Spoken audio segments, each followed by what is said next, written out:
Bien, on peut enfin commencer cette émission. Et en plus, Dark, on a fait des trous dans ton masque, on peut t'entendre parler. Oh oui, c'est pas comme si tu m'avais demandé de retirer mon masque avant.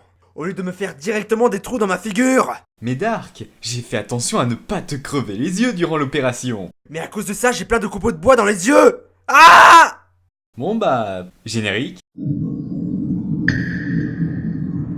Bienvenue pour ce premier épisode d'Akuma no Fan. Aujourd'hui, nous allons parler de deux fruits du démon liés au son. Le premier est un Logia et le second un Paramecia. Je me suis dit que ce serait bien de montrer que deux fruits pouvaient avoir le même élément de base, ici le son, mais pas forcément les mêmes mécaniques d'utilisation.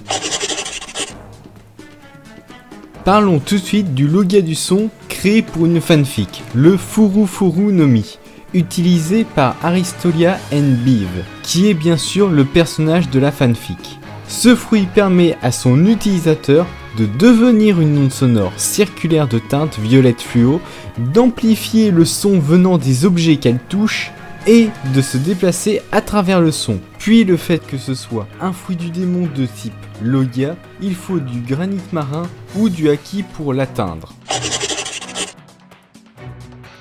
Bien, passons tout de suite au fruit paramécia du son, l'auto-autonomie, créé par Subrosian pour sa fanfiction.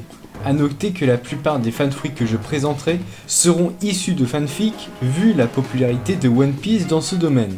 Dans son histoire, le fruit a été mangé par Mia, qui lui donne la possibilité d'amplifier la puissance sonore de sa guitare et de le faire de même pour sa voix, provoquant des ondes de choc pouvant détruire des objets et déstabiliser ses ennemis en endommageant violemment leur tympan. Elle peut même augmenter la puissance vocale d'une autre personne en la touchant, faisant ainsi de ce fruit un paramécia manipulateur du fait qu'elle doit toucher une personne pour pouvoir activer son pouvoir sur cette dernière.